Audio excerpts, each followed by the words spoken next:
जी वाहिगुरु जी का खालसा वाहिगुरु जी की फतेह।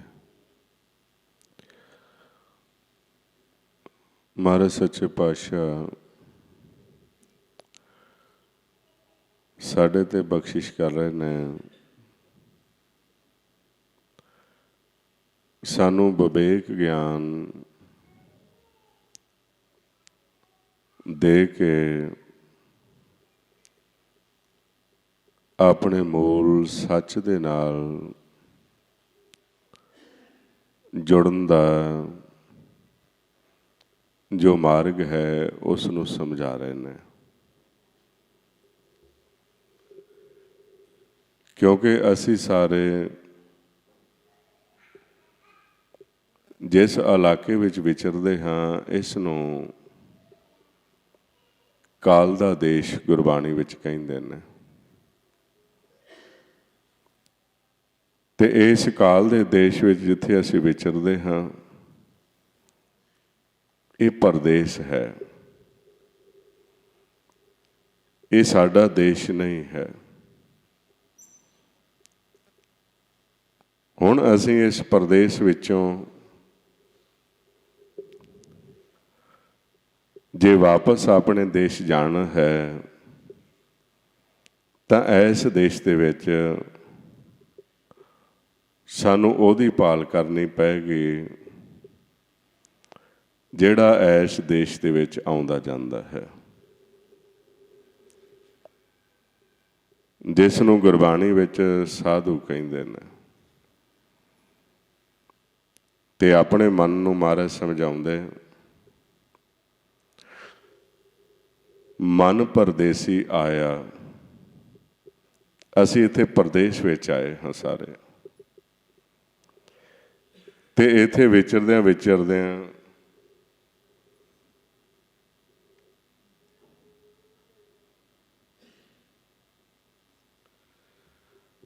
जे तां साडा मिलाप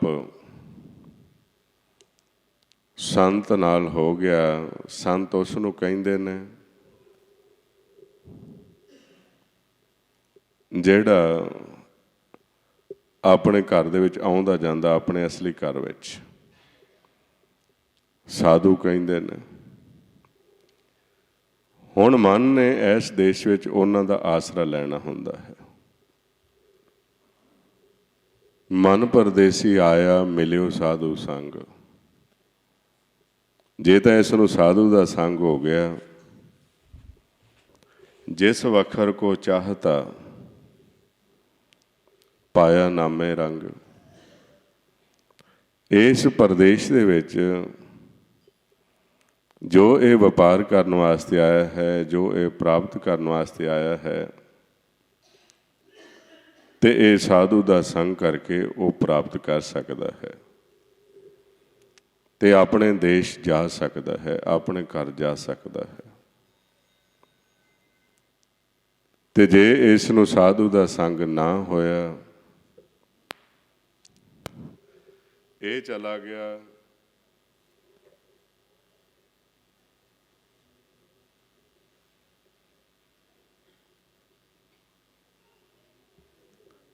किसी अनाड़ी की संगत विच,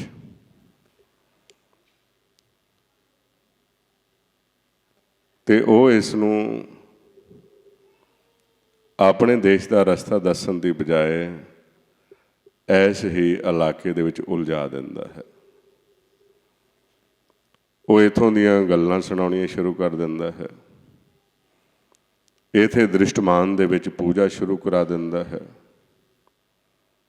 इत्थे ही जिहड़ा जीव है वो दूसरे दी काल दे दायरे विच पूजा कर लग जाता है।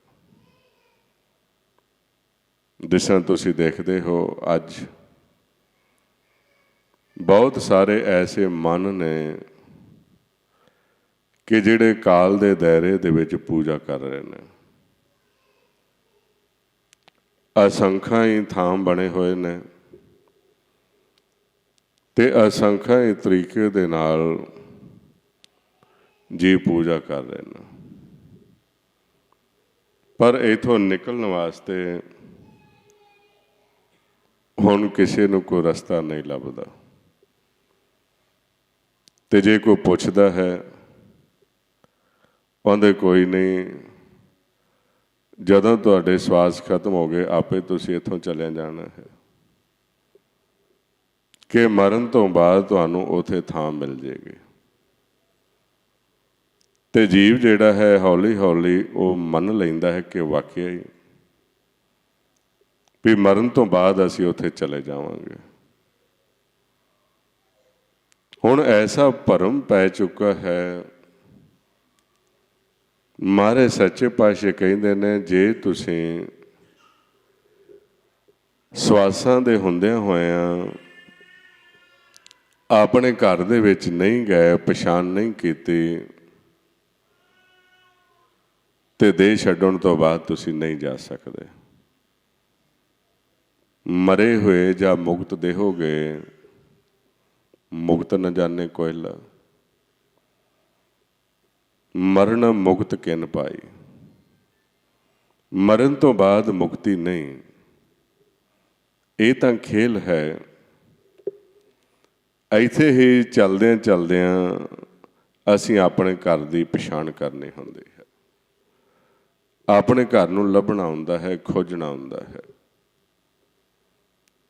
ਲੇਕਿਨ ਜਿਹੜਾ ਅਨਾੜੀ ਹੈ ਉਹਨੂੰ ਆਪਣੇ ਘਰ ਦਾ ਭੇਦ ਨਹੀਂ, ਤੇ ਉਹ ਭਰਮ ਦੇ ਵਿੱਚ ਪਾ ਦਿੰਦਾ। ਜਿਸ ਕਰਕੇ ਮਹਾਰਾਜ ਕਹਿੰਦੇ ਨੇ ਜਿਹੜਾ ਜੀਵ ਹੈ ਉਹ ਕਾਲ ਦੇ ਦਾਇਰੇ 'ਚ ਪੂਜਾ ਕੀਤੀ ਜਾਂਦਾ ਹੈ। ਜਿਸ ਤਰ੍ਹਾਂ ਆਪਾਂ ਦੇਖਦੇ ਹਾਂ ਸਾਰਾ ਸੰਸਾਰ ਐਸੀ ਅਵਸਥਾ ਵਿੱਚ ਲੱਗਾ ਹੋਇਆ ਹੈ ਵੀ ਦੇਹ ਛੱਡਣ ਤੋਂ ਬਾਅਦ ਅਸੀਂ ਤਾਂ ਉੱਥੇ ਚਲੇ ਜਾਣਾ ਹੈ।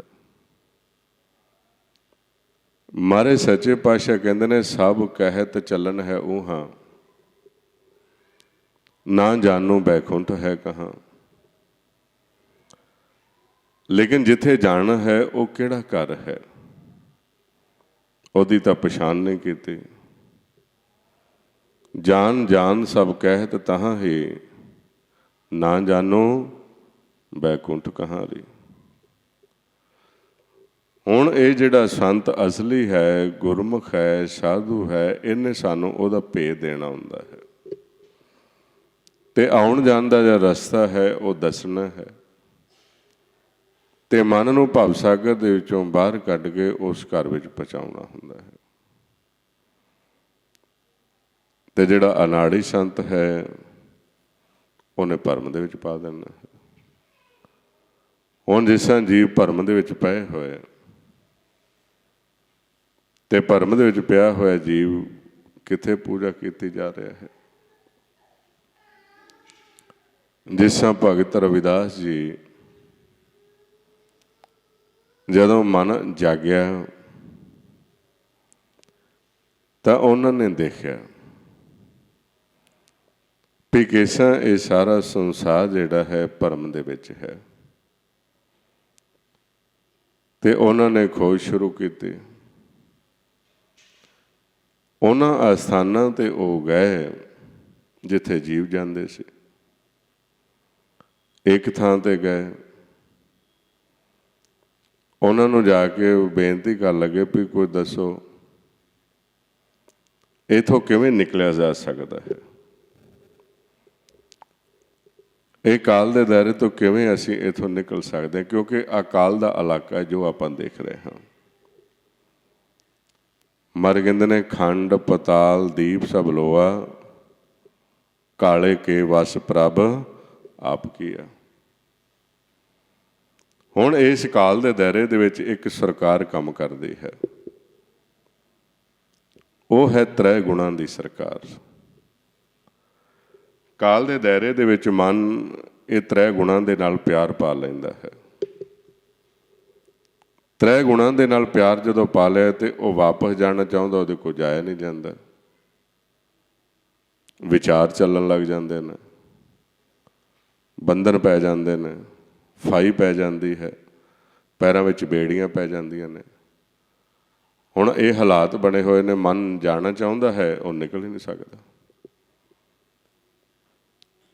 ਹੁਣ ਬੰਧਨ ਕੱਟਣੇ ਸੀ, ਉਹਦਾ ਭੇਦ ਨਹੀਂ।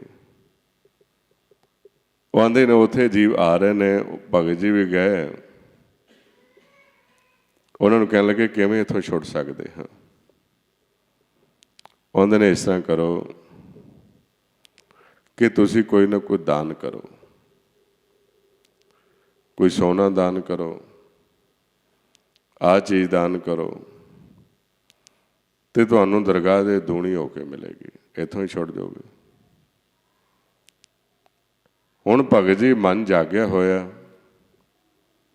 ਉਹਨਾਂ ਨੇ ਆਪਣਾ ਧਿਆਨ ਪਿੱਛੇ ਖੜਿਆ। ਉਹਨੇ ਕਿਹਾ ਜੇ ਦਾਨ ਦੇ ਨਾਲ ਹੀ ਛੁੱਟਣਾ ਹੁੰਦਾ ਤਾਂ ਸਤਿਯੁਗ ਦੇ ਵਿੱਚ ਬਹੁਤ ਦਾਨ ਕੀਤਾ। ਸਤਿਯੁਗ ਸਤੀ ਤ੍ਰੇਤਾ ਜਗੀ, ਤ੍ਰੇਤੇ ਦੇ ਵਿੱਚ ਬਹੁਤ ਜੱਗ ਕੀਤੇ। ਦੁਆਪਰ ਪੂਜਾ ਚਾਰ, ਦੁਆਪਰ ਦੇ ਵਿੱਚ ਐਸਾ ਥਾਂ ਥਾਂ ਤੇ ਪੂਜਾ ਵੀ ਬੜੀ ਪ੍ਰਧਾਨ ਸੀ। तीनों जुग तीनों दृढ़े, कल केवल नाम आधार। पार कैसे पाए बोरे, मुख को न कहे समझाए, जाते आवा गवन बुलाए। भी इथों पार किवें होना है वो तो तुसी कोई गल दसदे नहीं, इथों निकले किवें जाना है, छुटना किवें है। असीं अपने घर किवें जाना है, कितना समा हो गया सानू, असीं भी इत्थे विचर रहे हाँ। हुण मन बच्चा है, वो अपने घर नहीं जा रहा। एक दो चार दिन की गल होवे तां वखरी है, हुण कितना समा हो गया, 4 युग ही हो गए ने। ऐसी पुआली दिती है, हाले तक सानू दर ही नहीं लभा उसका।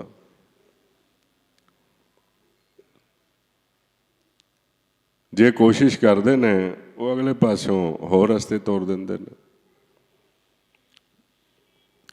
दसदे नहीं भी दर कित्थे है। हुण महाराज सच्चे पातशाह दसदे ने कि सानू कितना समा हो गया,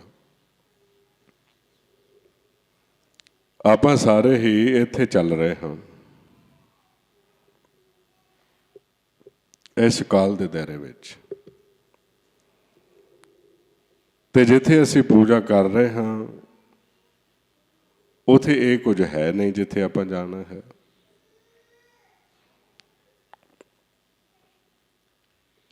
जिस तरह हुण भगत कबीर जी दसन लगे,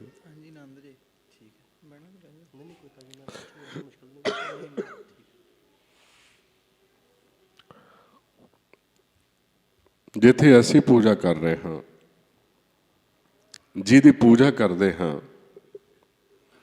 तो जिथे साडा लेखा होना है उत्थे तो यह है ही नहीं है।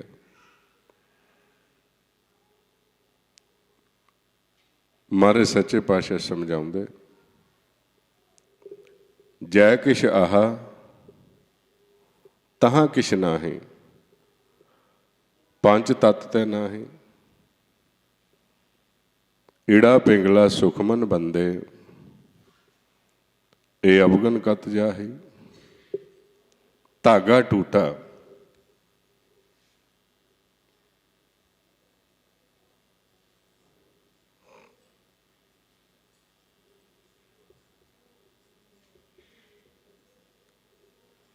धागा टूटा,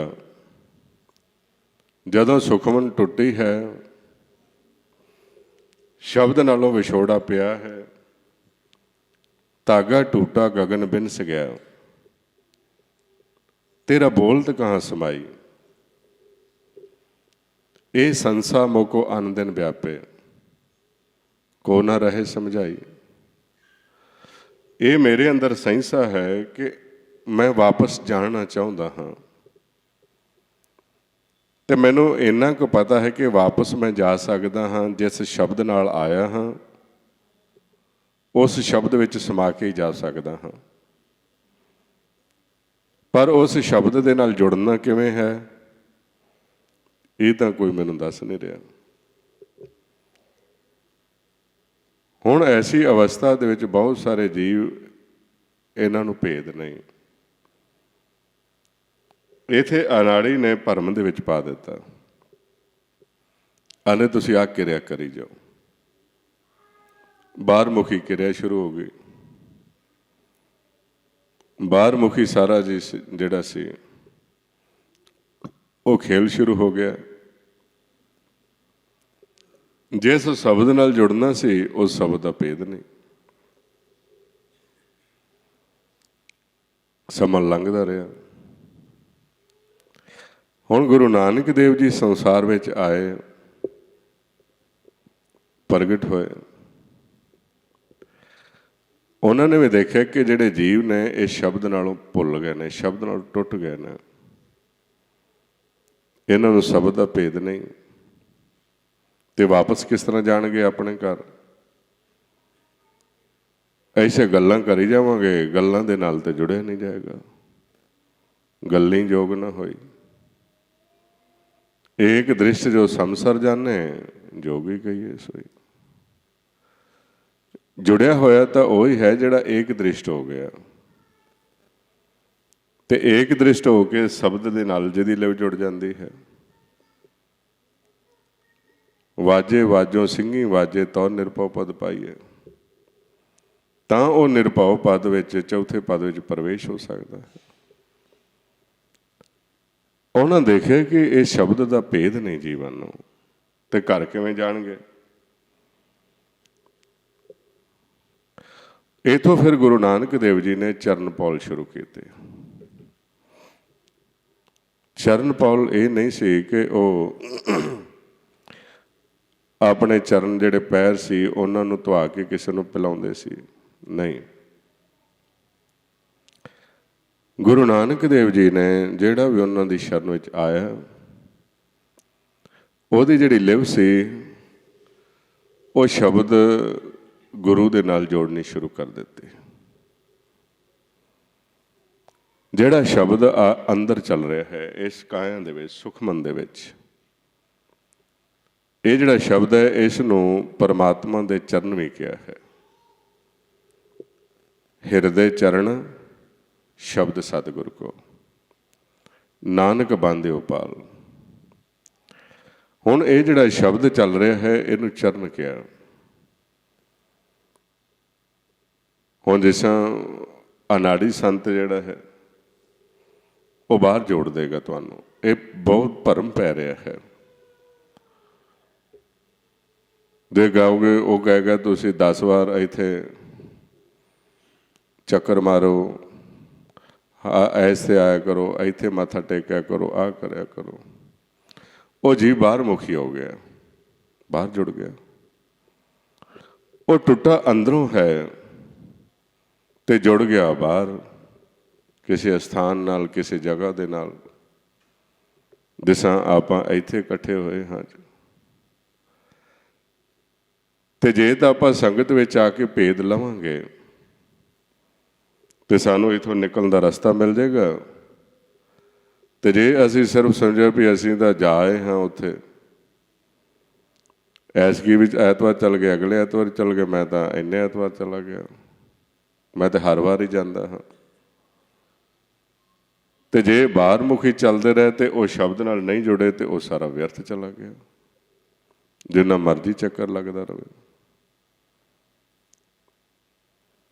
ਇਸ ਕਰਕੇ ਫਿਰ ਗੁਰੂ ਨਾਨਕ ਦੇਵ ਜੀ ਨੇ ਸਿੱਧਾ ਸ਼ਬਦ ਨਾਲ ਜੋੜਨਾ ਸ਼ੁਰੂ ਕੀਤਾ।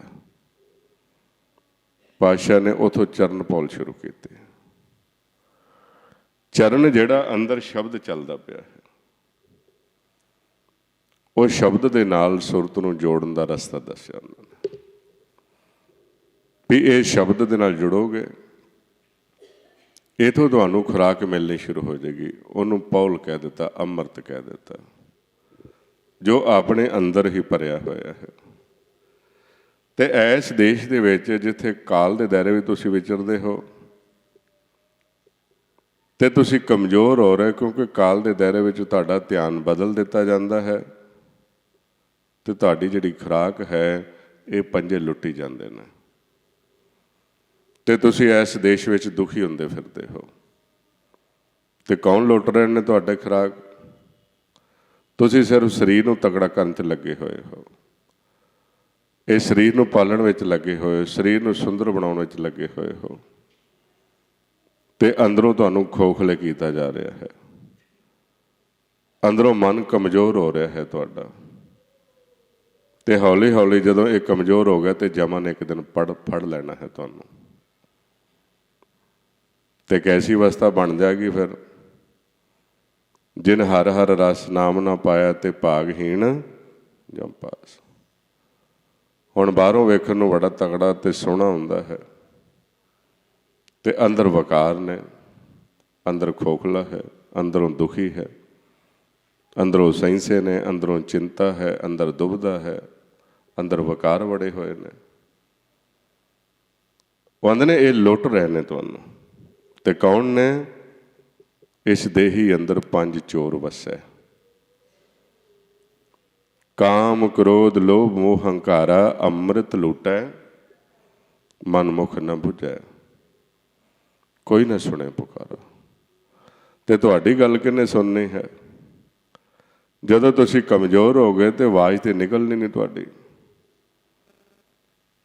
ਤੇ ਜੇ ਆਵਾਜ਼ ਨਹੀਂ ਨਿਕਲੀ ਤੇ ਮਾਰੋਗੇ ਤੇ ਆਤਮਾ ਰਾਮ ਤੁਹਾਡੀ ਮਦਦ ਤੇ ਨਹੀਂ ਆ ਸਕਦਾ। ਤੇ ਜਿੰਨਾ ਚਿਰ ਮਦਦ ਤੇ ਨਹੀਂ ਆਉਣਗੇ ਤੇ ਤੁਹਾਨੂੰ ਛਡਾਏਗਾ ਕੌਣ? ਇਸ ਕਰਕੇ ਗੁਰੂ ਨਾਨਕ ਦੇਵ ਪਾਤਸ਼ਾਹ ਨੇ ਸਾਡੇ ਤੇ ਪਰਉਪਕਾਰ ਕਰਕੇ ਇਸ ਸ਼ਬਦ ਦਾ ਲੰਗਰ ਸ਼ੁਰੂ ਕੀਤਾ। ਉਹਨਾਂ ਦੱਸਿਆ ਵੀ ਇਹ ਕਿਸ ਤਰ੍ਹਾਂ ਤੁਸੀਂ ਪੀਣਾ ਹੈ, ਚਰਨ ਬੋਲ ਕਿਵੇਂ ਪ੍ਰਾਪਤ ਕਰਨੀ ਹੈ। ਤੁਹਾਡੇ ਅੰਦਰ ਅੰਮ੍ਰਿਤ ਦਾ ਕੁੰਡ ਹੈ। ਇਹ ਇੱਥੋਂ ਤੱਕ ਪਹੁੰਚ ਸਕਦਾ ਹੈ ਜੇ ਤੁਸੀਂ ਸ਼ਬਦ ਨਾਲ ਜੁੜੋਗੇ। ਤੇ ਟੁੱਟ ਗਏ ਇਹ ਲੁੱਟੀ ਜਾਣਗੇ ਰਸਤੇ ਵਿੱਚ ਹੀ। ਤੇ ਬਾਣੀ 'ਚ ਆਪਾਂ ਨੂੰ ਦੱਸਿਆ, ਅੰਤਰ ਖੂੰਟਾ ਅੰਮ੍ਰਿਤ ਭਰਿਆ, ਸ਼ਬਦੇ ਕਾਢ ਪੀਏ ਪਨਹਾਰੀ। ਹੁਣ ਜਿਹੜਾ ਜਗਿਆਸੂ ਗੁਰੂ ਦੀ ਸ਼ਰਨ ਵਿੱਚ ਆਉਂਦਾ ਉਹਨੂੰ ਸ਼ਬਦ ਨਾਲ ਜੋੜ ਦਿੰਦੇ ਨੇ। ਤੇ ਸ਼ਬਦ ਨਾਲ ਜੁੜਨ ਤੇ ਉਹਨੂੰ ਰਸ ਆਉਂਦਾ, ਅੰਮ੍ਰਿਤ ਆਉਂਦਾ। ਉਹਨੂੰ ਕਹਿੰਦੇ ਨੇ ਚਰਨ ਪੌਲ। ਜਿਸ ਤਰ੍ਹਾਂ ਗੁਰੂ ਨਾਨਕ ਦੇਵ ਜੀ ਨੇ ਜਦੋਂ ਉੱਥੇ ਸਾਧੂਆਂ ਦੇ ਨਾਲ ਵਿਚਾਰ ਕੀਤੀ, ਜਿਹੜੇ ਯਾਤਰਾ ਕਰ ਰਹੇ ਸੀ ਜੰਗਲ ਵਿੱਚ, ਗੁਰੂ ਨਾਨਕ ਦੇਵ ਜੀ ਨੂੰ ਮਿਲੇ ਚੂੜਕਾਣੇ ਦੇ ਇਲਾਕੇ 'ਚ। ਉੱਥੇ ਵੀ ਇਸ ਤਰ੍ਹਾਂ ਹੀ ਵਿਚਾਰ ਹੋਣ ਲੱਗੀ ਉਹਨਾਂ ਦੀ। ਵੀ ਮਹਾਰਾਜ ਨੇ ਵਿਚਾਰਿਆ ਵੀ ਇਹ ਜਿਹੜੇ ਥਾਂ ਥਾਂ 'ਤੇ ਜਾਂਦੇ ਨੇ, ਇਹਨਾਂ ਦੇ ਨਾਲ ਪਰਮਾਤਮਾ ਦੀ ਗੱਲ ਕਰੀਏ ਤਾਂ ਇਹ ਜਿੱਥੇ ਵੀ ਜਾਣਗੇ ਪਰਮਾਤਮਾ ਦਾ ਉਪਦੇਸ਼ ਲੋਕਾਂ ਨੂੰ ਦੱਸਣਗੇ। ਤੇ ਜਦੋਂ ਉਹਨਾਂ ਨਾਲ ਗੱਲ ਕੀਤੀ ਵੀ ਕੌਣ ਹੋ, ਕਹਿੰਦੇ ਅਸੀਂ ਸੰਤ ਹਾਂ, ਸੰਤ ਮੰਡਲੀ ਹੈ ਸਾਡੀ। ਉਦੋਂ ਮੰਡਲੀਆਂ ਦੇ ਵਿੱਚ 20-20, 25-25, 50-50 ਇਕੱਠੇ ਹੋ ਕੇ ਜਾਂਦੇ ਹੁੰਦੇ ਸੀ। ਤੇ ਕਿਸੇ ਪਿੰਡ ਦੇ ਬਾਰ-ਬਾਰ ਥੇ ਜਾ ਵੇਖ ਕੇ ਉੱਥੇ ਬਹਿ ਜਾਣਾ ਉਹਨਾਂ ਨੇ, ਉੱਚੀ ਉੱਚੀ ਰੌਲਾ ਪਾਉਣਾ। ਤੇ ਰੌਲਾ ਪਾਉਣਾ ਉਸ ਨੂੰ ਕਹਿੰਦੇ ਨੇ ਜੱਲੀ ਪਾਉਣੀ। ਤੇ ਲੋਕਾਂ ਨੇ ਦੇਖਣਾ ਕੋਈ ਸੰਤ ਮੰਡਲੀ ਉਤਰੀ ਹੋਈ ਹੈ ਤੇ ਆਪਣੇ ਘਰਾਂ 'ਚੋਂ ਲੋਕਾਂ ਨੇ ਕੋਈ ਰਾਸ਼ਨ ਪਾਣੀ ਲੈ ਕੇ ਆਉਣਾ, ਉਹਨਾਂ ਨੂੰ ਦੇਣਾ, ਉਹਨਾਂ ਨੇ ਖਾਣਾ ਤੇ ਅੱਗੇ ਪਿੰਡ ਤੁਰ ਜਾਣਾ। ਐਸਾ ਮੰਡਲੀਆਂ ਤੁਰਦੀਆਂ ਫਿਰਦੀਆਂ ਸੀ ਸੰਤਾਂ ਦੀਆਂ। ਉਹਨਾਂ ਨੇ ਜਦੋਂ ਗੱਲ ਕੀਤੀ ਉਹ ਕਹਿੰਦੇ ਅਸੀਂ ਤਾਂ ਇਸ ਤਰ੍ਹਾਂ ਕਰਦੇ ਹਾਂ। ਤੇ ਮਾਰੇ ਕਹਿੰਦੇ ਵੀ ਇਹ ਕੀ ਤਮਾਸ਼ਾ ਹੈ ਵੀ ਤੁਸੀਂ ਤਾਂ ਐਸਾ ਸੰਤ ਦੀ ਤਾਂ ਅਵਸਥਾ ਹੁੰਦੀ ਨਹੀਂ ਹੈ। ਤੁਸੀਂ ਤਾਂ ਘਰ ਘਰ ਵਿੱਚ ਰੋਟੀ ਦੀ ਖਾਤਰ ਤੁਰੇ ਫਿਰਦੇ ਹੋ। ਵਾਇਨ ਚੇਲੇ ਨੱਚਣ ਗੁਰ, ਪੈਰ ਹਲਾਇਨ ਫੇਰਨ ਸਿਰ, ਉਗੋ ਗੁਰਾਵਾ ਝਾਟੇ ਪਾਏ, ਵੇਖੇ ਲੋਕ ਹਸੇ ਕਰ ਜਾਏ। ਰੋਟੀਆਂ ਕਾਰਨ ਪੂਰੇ ਤਾਲ, ਆਪ ਪਛਾੜੇ ਧਰਤੀ ਨਾਲ। ਵੀ ਤੁਸੀਂ ਸੰਤ ਜੇ, ਤੇ ਸੰਤ ਜਿਹੜਾ ਹੈ ਉਹ ਮਨ ਬਣਦਾ ਹੈ।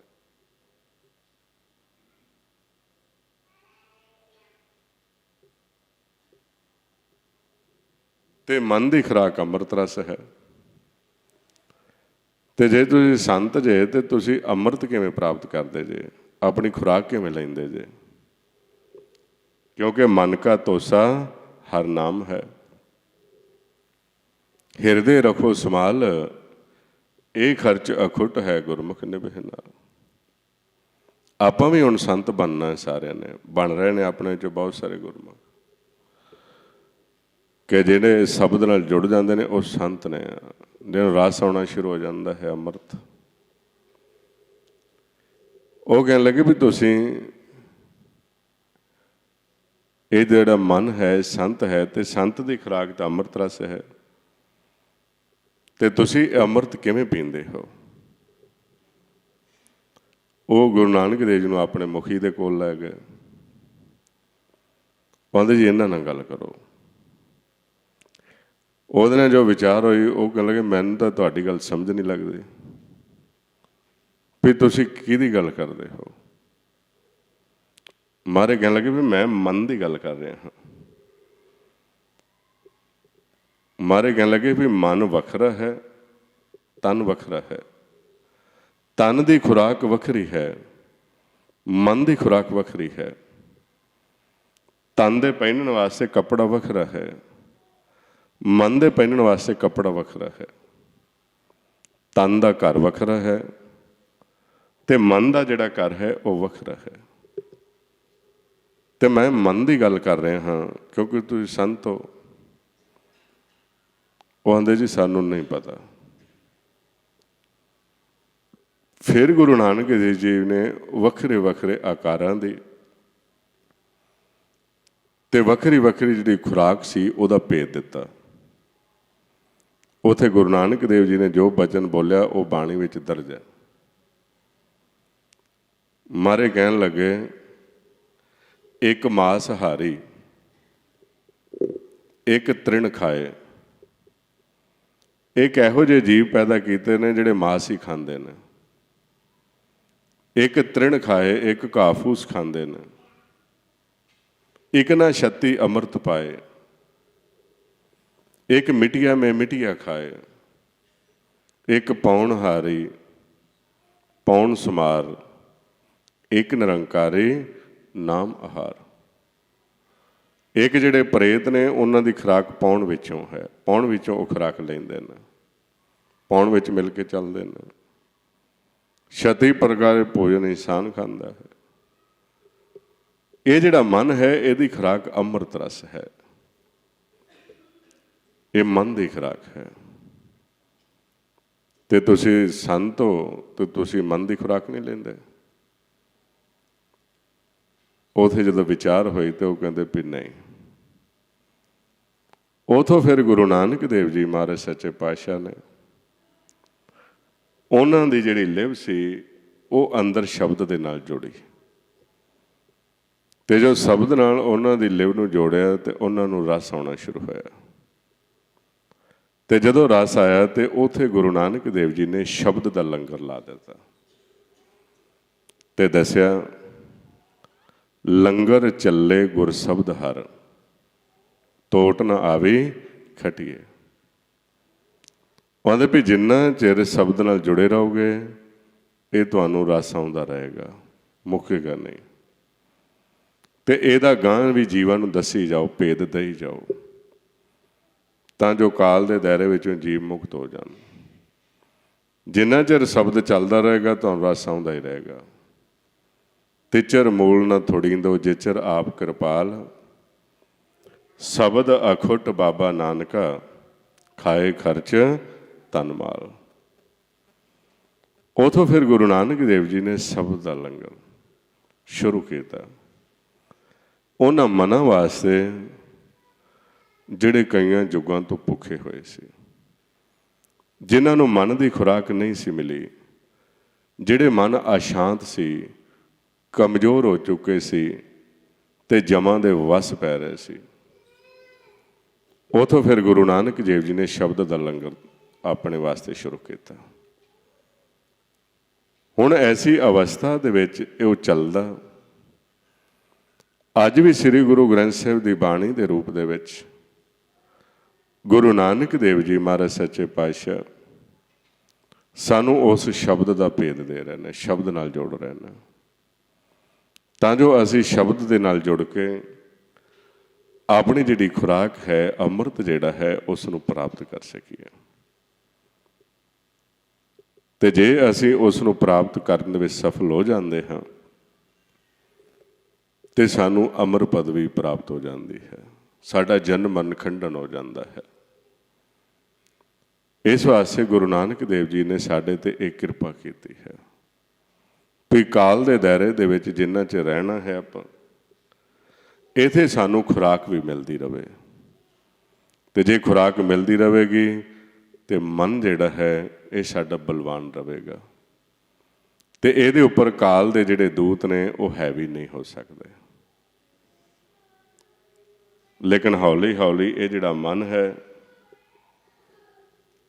ਇਹ ਜਦੋਂ ਸ਼ਬਦ ਗੁਰੂ ਦੀ ਸ਼ਰਨ ਵਿੱਚ ਨਹੀਂ ਜਾਂਦਾ,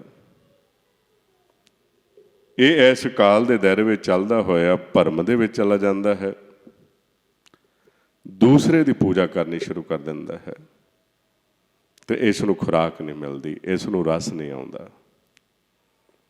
ਤੇ ਪਾਤਸ਼ਾਹ ਕਹਿੰਦੇ ਨੇ ਇਹ ਹੁਣ ਦੂਸਰੇ ਦੀ ਪੂਜਾ ਕਰਦਾ ਹੈ ਤੇ ਇਹਨੂੰ ਕੁਝ ਪ੍ਰਾਪਤ ਨਹੀਂ ਹੋ ਸਕਦਾ। ਕਿਉਂ? ਕਿਉਂਕਿ ਜਿਹਦੀ ਇਹ ਪੂਜਾ ਕਰਦਾ ਪਿਆ ਹੈ ਉਹਦੇ ਕੋਲ ਤਾਂ ਵਸਤੂ ਹੈ ਹੀ ਨਹੀਂ ਹੈ। ਇਹ ਜਿਹੜੀ ਵਸਤੂ ਹੈ ਉਹ ਨਿਰੰਕਾਰ ਨੇ ਆਪਣੇ ਕੋਲ ਰੱਖੀ ਹੋਈ ਹੈ ਤੇ ਜਿਹਦੀ ਮਨ ਨੇ ਪੂਜਾ ਕਰਨੀ ਸ਼ੁਰੂ ਕਰ ਦਿੱਤੀ ਉਹਦੇ ਕੋਲ ਵਸਤੂ ਹੈ ਹੀ ਨਹੀਂ। ਤੇ ਤਾਂ ਹੀ ਮਨ ਅੱਜ ਅਸ਼ਾਂਤ ਹੋ ਰਿਹਾ ਹੈ, ਮਨ ਦੁਖੀ ਹੋ ਰਿਹਾ ਹੈ। ਮਨ ਦੇ ਅੰਦਰੋਂ ਕਲੇਸ਼ ਖਤਮ ਨਹੀਂ ਹੁੰਦਾ, ਮਨ ਦੇ ਅੰਦਰੋਂ ਦੁਬਿਧਾ ਖਤਮ ਨਹੀਂ ਹੁੰਦੀ, ਮਨ ਦਾ ਜਿਹੜਾ ਉਹ ਭਰਮ ਜਿਹੜਾ ਹੈ ਉਹ ਡਰ ਖਤਮ ਨਹੀਂ ਹੁੰਦਾ। ਕਿਉਂ ਨਹੀਂ ਹੋ ਰਿਹਾ? ਕਿਉਂਕਿ ਇਹ ਦੂਸਰੇ ਦੀ ਪੂਜਾ ਤੇ ਲੱਗਾ ਹੋਇਆ ਹੈ। ਤੇ ਪਾਤਸ਼ਾਹ ਗੁਰਬਾਣੀ ਵਿੱਚ ਸਮਝਾਉਂਦੇ ਨੇ, ਜਿਸ ਦਾ ਸਾਹਿਬ ਨੰਗਾ ਭੁੱਖਾ ਹੋਵੇ ਤਿਸ ਦਾ ਨਫਰ ਕਿੱਥੋਂ ਰੱਜ ਖਾਏ। ਹੁਣ ਜਿਹਦੀ ਪੂਜਾ ਹੋ ਰਹੀ ਹੈ ਉਹਦੇ ਕੋਲ ਵਸਤੂ ਹੈ ਹੀ ਨਹੀਂ।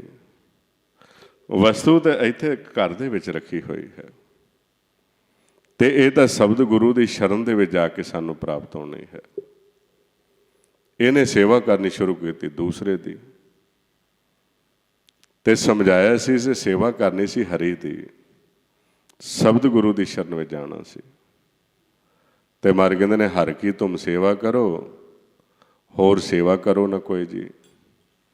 ਹਰ ਕੀ ਸੇਵਾ ਮਨ ਚਿੰਦਿਆ ਫਲ ਪਾਈਏ, ਦੂਜੀ ਸੇਵਾ ਜਨਮ ਬਿਰਥਾ ਜਾਏ ਜੀ।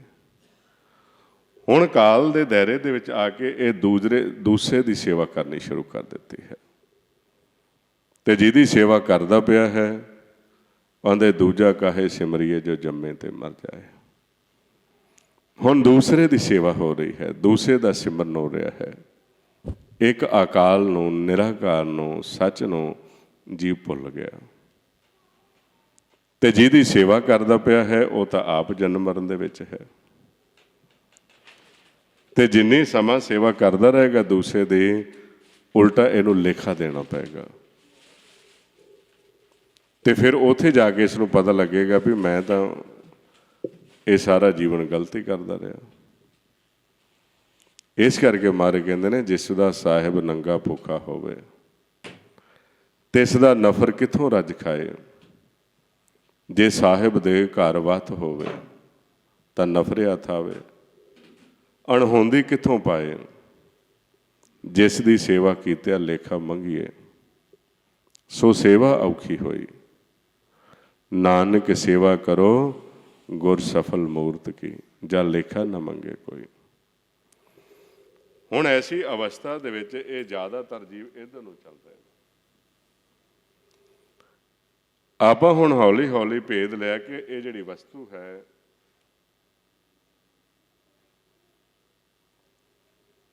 ਇਹ ਅੰਦਰ ਰੱਖੀ ਹੋਈ ਹੈ।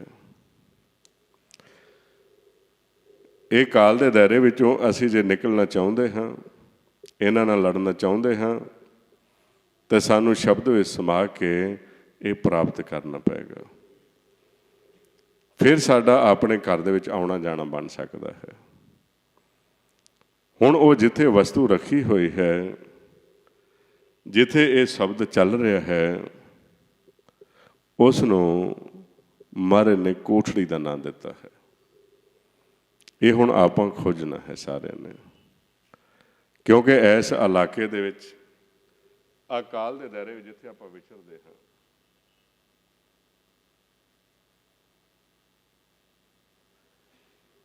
ਇਹ ਜਿਹੜਾ ਸਾਡਾ 10ਵਾਂ ਦੁਆਰ ਹੈ, ਇਹਦਾ ਸੰਪਰਕ ਇਸ ਕਾਇਆ ਦੇ ਨਾਲ ਬਣਾਇਆ ਹੋਇਆ ਹੈ। 10ਵੇਂ ਦੁਆਰ ਦਾ ਤੇ ਕਾਇਆ ਦਾ ਸੰਪਰਕ ਆਪਸ ਦੇ ਵਿੱਚ ਸ਼ਬਦ ਦੇ ਰਾਹੀਂ ਹੈ। ਇਹ ਸ਼ਬਦ ਦੁਆਰਾ ਹੀ ਇਹ ਘਰ ਜਿਹੜਾ ਹੈ ਇਹ ਤਿਆਰ ਹੋਇਆ ਹੈ। ਇਹ ਕਾਇਆ ਦਾ ਤੇ ਉਸ 10ਵੇਂ ਘਰ ਦਾ ਜਿਹੜਾ ਸੰਯੋਗ ਹੈ ਸ਼ਬਦ ਦੇ ਨਾਲ ਹੈ। ਇਸ ਕਰਕੇ ਆਪਸ ਦੇ ਵਿੱਚ ਸੰਪਰਕ ਹੈ, ਜੁੜੇ ਹੋਏ ਨੇ, ਹੈ ਵੱਖਰਾ ਪਰ ਸ਼ਬਦ ਦਾ ਕਰਕੇ ਸੰਯੋਗ ਹੈ। ਇਸ ਕਰਕੇ ਇਸ ਨੂੰ ਮਹਾਰਾਜ ਸੱਚੇ ਪਾਤਸ਼ਾਹ ਨੇ ਇੱਕ ਚੁਬਾਰੇ ਦਾ ਨਾਂ ਦਿੱਤਾ ਹੋਇਆ ਹੈ, ਤੇ ਜਿਹਦੇ ਬਾਰੇ ਆਪਾਂ ਨੂੰ ਸਮਝਾਉਂਦੇ ਨੇ, ਪੁੜ ਧਰਤੀ ਪੁੜ ਪਾਣੀ ਆਸਣ, ਚਾਰ ਕੁੰਟ ਚੁਬਾਰਾ, ਸਗਲ ਭਵਨ ਕੀ ਮੂਰਤ ਏਕਾ, ਮੁਖ ਤੇਰੇ ਟਕਸਾਲਾ।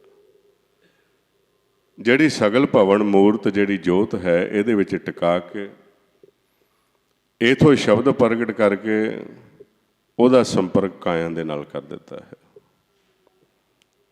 ਹੁਣ ਜਿੱਥੇ ਇਹ ਵਸਤੂ ਰੱਖੀ ਹੋਈ ਹੈ 10ਵੇਂ ਦੁਆਰ ਦੇ ਵਿੱਚ, ਉਹਨੂੰ ਕੋਠੜੀ ਕਹਿੰਦੇ ਨੇ। ਇਸ ਕਰਕੇ ਜੇ ਅਸੀਂ ਇਸ ਕਾਲ ਦੇ ਦਾਇਰੇ ਵਿੱਚ ਵਿਚਰਦੇ ਹੋਏ ਆਪਣੀ ਖੁਰਾਕ ਨੂੰ ਪ੍ਰਾਪਤ ਕਰਨਾ ਚਾਹੁੰਦੇ ਹਾਂ ਤੇ ਸਾਨੂੰ ਉਸ ਕੋਠੜੀ ਦਾ ਦਰਵਾਜ਼ਾ ਖੋਲ੍ਹਣਾ ਪਏਗਾ, ਸਾਨੂੰ ਉਹਦਾ ਭੇਦ ਲੈਣਾ ਪਏਗਾ, ਕਿੱਥੇ ਹੈ ਉਹ। ਇਹਦੇ ਬਾਰੇ ਸਾਡਾ ਧਿਆਨ ਨਹੀਂ ਆਉਣ ਦਿੰਦੇ। ਕੌਣ ਨਹੀਂ ਆਉਣ ਦਿੰਦੇ? ਇਹ ਕਾਲ ਦੇ ਜਿਹੜੇ ਦੂਤ ਨੇ, ਉਹ ਸਾਨੂੰ ਹੋਰ ਪਾਸੇ ਚਿੰਤਾ ਪਾਈ ਜਾਂਦੇ ਨੇ ਵੀ ਜਿਸ ਤਰ੍ਹਾਂ ਹੁਣ ਝੋਨਾ ਵੱਢ ਲਿਆ, ਕਹਿੰਦੇ ਨੇ ਛੇਤੀ ਨਾ ਹੁਣ ਤੁਸੀਂ ਆਲੂ ਬੀਜ ਦਿਓ, ਮੀਂਹ ਨਾ ਪੈ ਜੇ ਕਿਤੇ, ਧਿਆਨ ਰੱਖੋ ਇੱਧਰ। ਆਲੂ ਬੀਜ ਲੈਣੇ ਤੇ ਹੁਣ ਕਣਕ ਬੀਜ ਦਿਓ, ਫਿਰ ਆਹ ਕਰ ਦਿਓ। ਜੇ ਤੁਸੀਂ ਡਿਊਟੀ 'ਤੇ ਜਾ ਰਹੇ ਹੋ, ਉੱਥੇ ਪਹਿਲਾਂ ਪਹੁੰਚੋ, ਇਹ ਨਾ ਹੋਵੇ ਤੁਹਾਡੀ ਥਾਂ 'ਤੇ ਜਿਹੜੀ ਰਿਸ਼ਵਤ ਮਿਲਣੀ ਹੈ ਕੋਈ ਹੋਰ ਹੀ ਲੈ ਕੇ ਚੱਲ ਜਾਏ। ਜੇ ਤੁਸੀਂ ਦੁਕਾਨ 'ਤੇ ਜਾ ਰਹੇ ਹੋ, ਜੇ ਨਾਲ ਦਾ 6 ਵਜੇ ਖੋਲ੍ਹਦਾ ਹੈ ਅਤੇ ਤੁਸੀਂ 5 ਵਜੇ ਖੋਲ੍ਹ ਦਿਓ, ਉਧਰ ਨਾ ਗਾਹਕ ਚਲਾ ਜਾਏ। ਯਾਨੀ ਕਿ ਐਸਾ ਭਰਮ ਪਾ ਕੇ ਸਾਨੂੰ ਉਲਝਾ ਕੇ ਰੱਖ ਦਿੱਤਾ ਹੈ। ਅਤੇ ਕਿੰਨੇ ਪੈਦਾ ਕੀਤੇ ਨੇ ਭਰਮ ਅੰਦਰ ਬੈਠੇ ਹੋਏ, ਇਹ ਵਕਾਰ ਹੀ ਸਾਰਿਆਂ ਨੂੰ ਭਜਾਈ ਫਿਰਦੇ ਨੇ। ਸਾਡਾ ਕੰਟਰੋਲ ਹੀ ਨਹੀਂ ਆਪਣੇ ਆਪ 'ਤੇ ਵੀ ਅਸੀਂ ਚਿੰਤਾ ਕਿਸ ਚੀਜ਼ ਦੀ ਕਰਨੀ ਹੈ ਅਤੇ ਸਾਨੂੰ ਕਿਹੜੀ ਚਿੰਤਾ ਦੇ ਵਿੱਚ ਲਾ ਦਿੱਤਾ ਹੈ। ਸਾਨੂੰ ਆਪਣੇ ਬਾਰੇ ਸੋਚਣ ਵਾਸਤੇ ਇੱਕ ਪਲ ਵੀ ਨਹੀਂ, ਇੱਕ ਸਮਾਂ ਵੀ ਨਹੀਂ, ਇਹ ਮੌਕਾ ਹੀ ਨਹੀਂ ਕਿ ਅਸੀਂ ਆਪਣੀ ਖੁਰਾਕ ਵੀ ਲੈ ਸਕੀਏ, ਆਪਣਾ ਵੀ ਜੀਵਨ ਸਫਲ ਬਣਾ ਸਕੀਏ। ਸਿਰਫ ਕਾਲ ਦੇ ਦਾਇਰੇ ਦੇ ਵਿੱਚ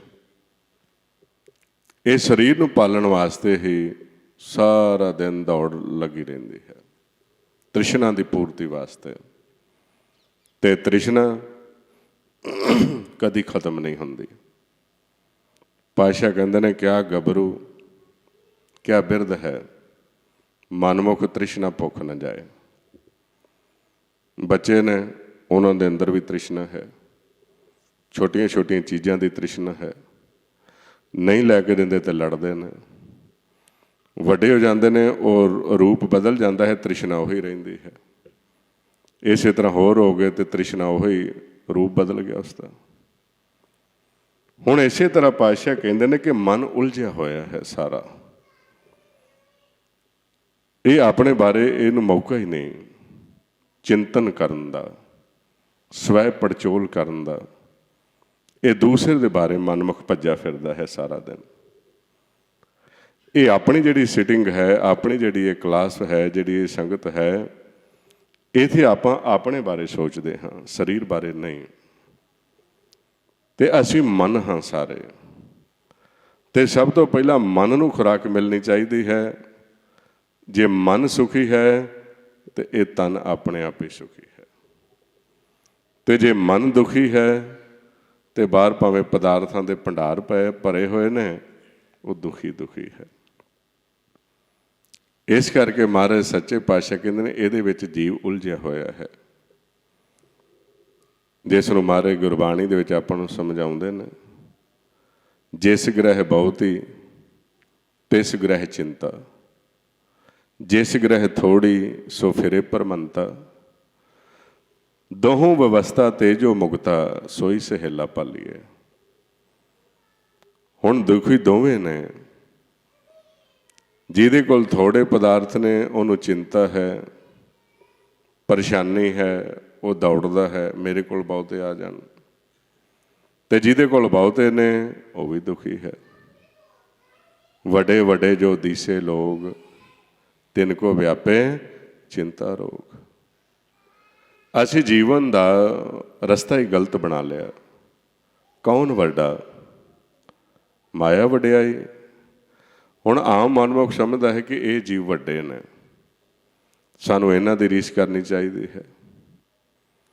ਜੀਵ ਉੱਧਰ ਨੂੰ ਦੌੜਦਾ ਹੈ, ਪਰ ਉਸ ਨੂੰ ਪਤਾ ਨਹੀਂ ਸੋ ਵੱਡਾ ਜਿਨ ਰਾਮ ਲਿਵ ਲਾਈ।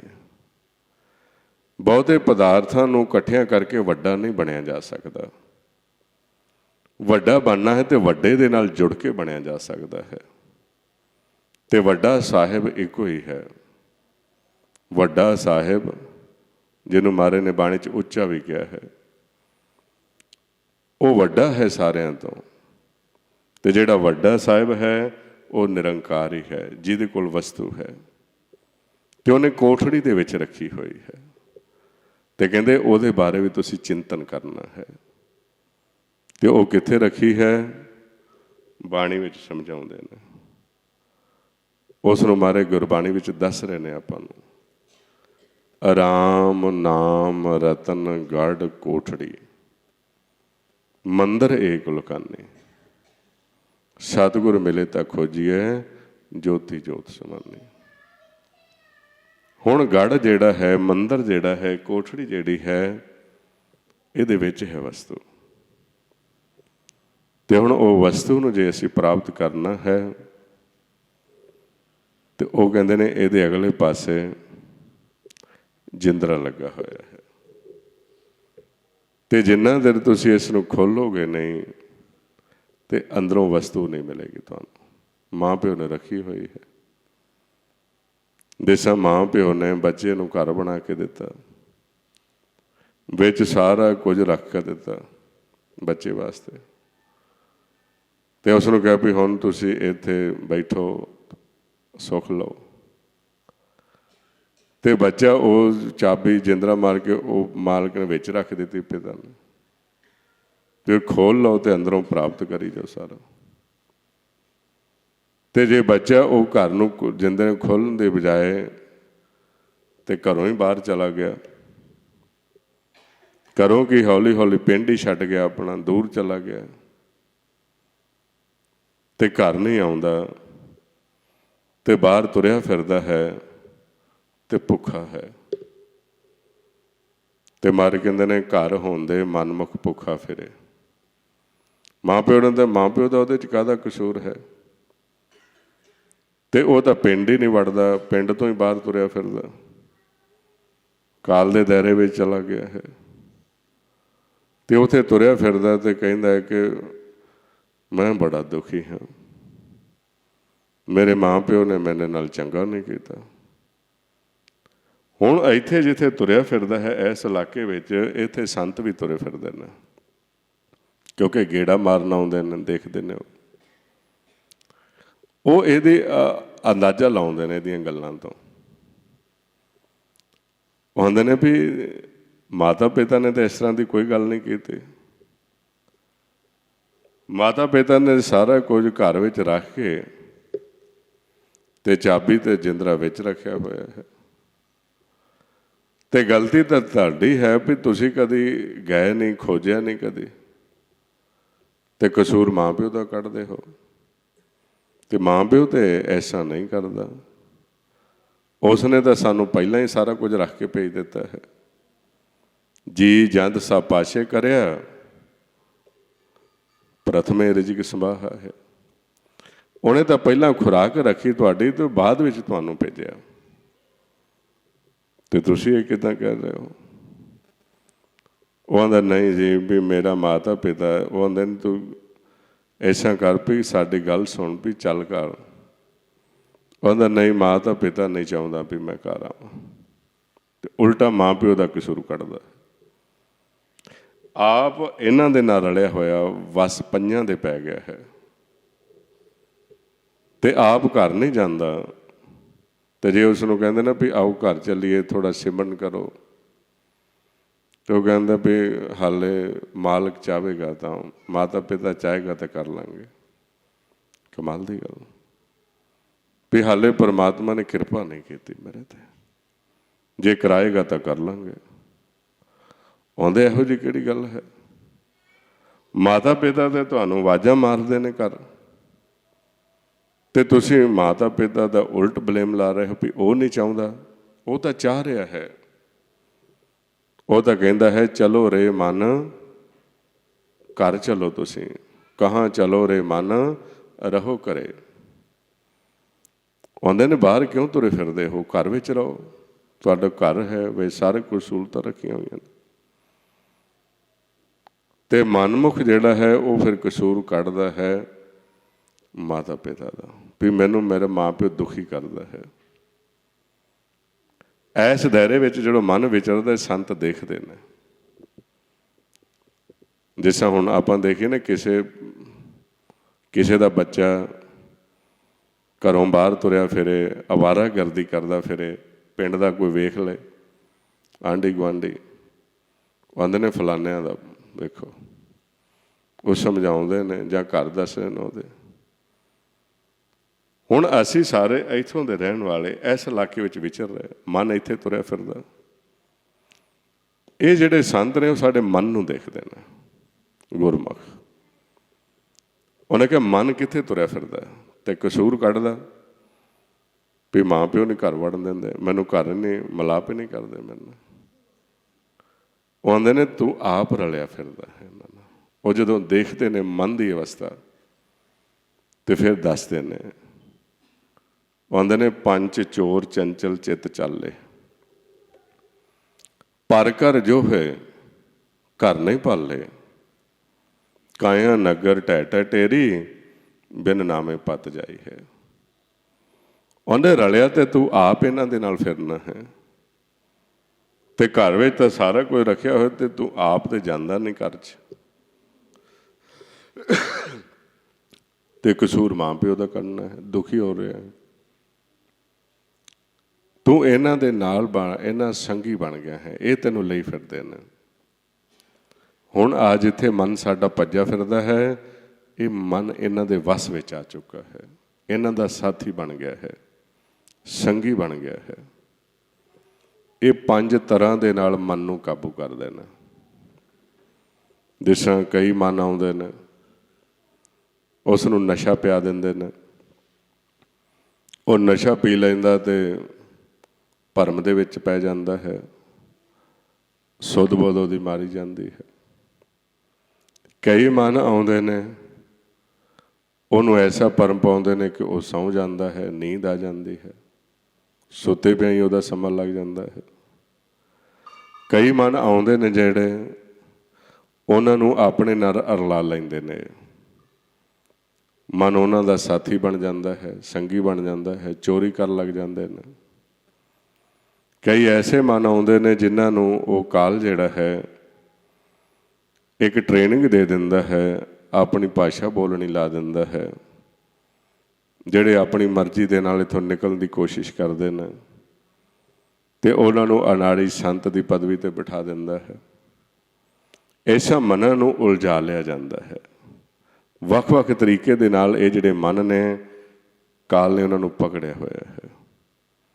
ਇਹ ਸੰਤ ਦੇਖਦੇ ਨੇ ਵੀ ਕਾਲ ਦੇ ਦਾਇਰੇ ਵਿੱਚ ਮਨ ਪਕੜੇ ਹੋਏ ਨੇ, ਮਨ ਵਸ ਦੂਤਾਂ ਦੇ ਵਸ ਆ ਚੁੱਕੇ ਨੇ, ਤੇ ਉਹਨਾਂ ਦੀ ਬੋਲੀ ਬੋਲੀ ਜਾਂਦੇ ਨੇ। ਦੁਰਮਤ ਦੋਏ, ਭੈੜੀ ਮੱਤ ਆ ਗਈ ਉਹਨਾਂ ਦੇ ਵਿੱਚ। ਉਹ ਸਮਝਾਉਂਦੇ ਨੇ ਤੁਹਾਡੇ ਵਸਤੂ ਰੱਖੀ ਹੋਈ ਹੈ ਤੇ ਤੁਸੀਂ ਖੁਰਾਕ ਪ੍ਰਾਪਤ ਕਰੋ, ਅੰਦਰ ਰੱਖੀ ਹੈ। ਜਦੋਂ ਇਸ ਸੰਤ ਸਭਾ ਗੱਲ ਕਰਦੀ ਹੈ ਤੇ ਵਿਰਲਾ ਵਿਰਲਾ ਜਿਹੜਾ ਹੈ ਮਹਿਸੂਸ ਕਰਦਾ ਹੈ ਵੀ ਵਾਕਿਆ ਹੀ ਮੈਂ ਦੁਖੀ ਹਾਂ ਇੱਥੇ। ਉਹ ਫਿਰ ਸਮਝਣਾ ਚਾਹੁੰਦਾ ਵੀ ਕਿੱਥੇ ਰੱਖੀ ਹੋਈ ਹੈ ਵਸਤੂ। ਉਹ ਫਿਰ ਦੱਸਦੇ ਨੇ, ਸਮਝਾਉਂਦੇ ਨੇ, ਆਉਂਦੇ ਜਿੱਥੇ ਵਸਤੂ ਰੱਖੀ ਹੋਈ ਹੈ ਉਹਦੇ ਅਗਲੇ ਪਾਸੇ ਪਾਉਣ ਦਾ ਜਿੰਦਰਾ ਹੈ ਤੇ ਉਹਦੇ ਵਿੱਚ ਹੀ ਚਾਬੀ ਹੈ, ਉੱਥੇ ਉਹ ਵਸਤੂ ਪਈ ਹੋਈ ਹੈ। ਉਹ ਫਿਰ ਇਸ ਨੂੰ ਦੱਸਦੇ ਨੇ, ਸਮਝਾਉਂਦੇ ਨੇ, ਕਹਿੰਦੇ ਨੇ ਖੱਟ ਨੇਮ ਕਰ ਕੋਠੜੀ ਬਾਂਧੀ, ਬਸਤ ਅਨੂਪ ਬੀਚ ਪਾਈ। ਕਹਿੰਦੇ ਇੱਥੇ ਵਸਤੂ ਰੱਖੀ ਹੋਈ ਹੈ, ਕੁੰਜੀ ਕੁਲਫ ਪ੍ਰਾਨ ਕਰ ਰੱਖ ਕੇ ਕਰਤੇ ਬਾਹਰ ਨਾ ਲਾਈ। ਵੀ ਇਹ ਜਿਹੜਾ ਪ੍ਰਾਣਾਂ ਦਾ ਜੰਦਰਾ ਲੱਗਾ ਹੋਇਆ ਹੈ, ਵਿੱਚ ਚਾਬੀ ਹੈ ਤੇ ਤੁਸੀਂ ਇਸ ਨੂੰ ਖੋਲੋ। ਕਹਿੰਦੇ ਕਿਵੇਂ ਖੋਲੀਏ, ਦੱਸੋ। ਉਹ ਫਿਰ ਸੰਤਾਂ ਦੇ ਕੋਲ ਕੁੰਜੀ ਹੁੰਦੀ ਹੈ।